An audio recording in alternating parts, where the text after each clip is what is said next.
So yesterday I was out with this machine. It was mild, beautiful, sunny day, plus 8 degrees in the low 40s Fahrenheit.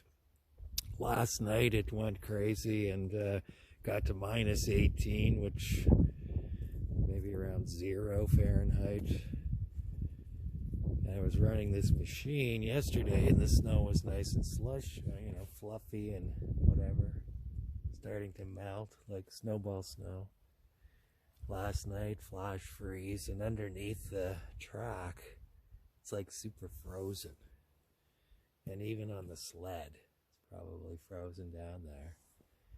So when you go to move a machine under those conditions, and it's probably a good idea to do it anyways, you always want to lift the skis just to break that, you know, you hear that?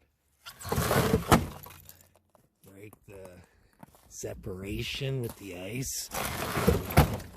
If you don't do that, you can really mess up the belt and the clutch and whatever. It's not good.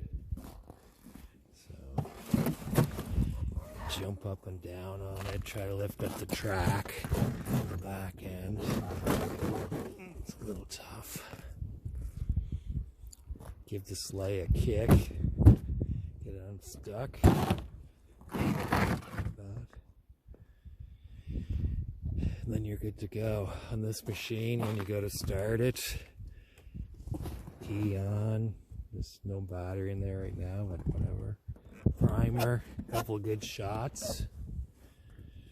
And what do you think, Duke? Is it gonna go?